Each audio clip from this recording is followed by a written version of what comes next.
আইম্যাজিকের এই বিউটি ব্লেন্ডারটা কতটা ভালো বা কতটা প্রপারভাবে ফাউন্ডেশনটা ব্লেন্ড করা যায় সেটাই আজকে আপনাদের সাথে শেয়ার করব। আসসালামু আলাইকুম, this is me Sumaiya Mirza. গত 2.5-3 বছর ধরে আমি এই বিউটি ব্লেন্ডারটা ইউজ করছি এবং দেখতেই পাচ্ছেন যে এটার অবস্থা কি হয়েছে। নতুন একটা নিয়ে নিলাম এই বিউটি ব্লেন্ডার এবং আপনারাই বুঝতে পারছেন যে কেন আমি এটা নিয়েছি। আসলে এটা এতটাই সফট এবং ফাউন্ডেশন ব্লেন্ড করতে এতটাই সুবিধা হয় আমার জন্য, এটা ছাড়া আমি কোনোটা দিয়েই আমার ফাউন্ডেশন ব্লেন্ড করতে পারি না। ফার্স্টে এটা একটু পানিতে ভালোভাবে ভিজিয়ে নিতে হবে, তারপর পানিটাকে ভালোভাবে ঝরিয়ে নিলাম এবং আমার পছন্দ মতো একটি ফাউন্ডেশন আমি নিয়ে নিয়েছি আমার হাতে। আমি হাতে অ্যাপ্লাই করে দেখাচ্ছি। খুবই সামান্য পরিমাণে আমি ফাউন্ডেশন নিয়ে নিয়েছি এবং বিউটি ব্লেন্ডারটা দিয়ে আমি ড্যাব ড্যাব করে এটাকে ব্লেন্ড করার চেষ্টা করছি।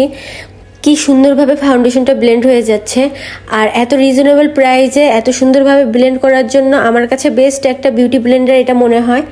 এবং আপনারা এই বিউটি ব্লেন্ডারটি পেয়ে যাবেন বুননপল্লী পেজে খুবই রিজনেবল প্রাইসে।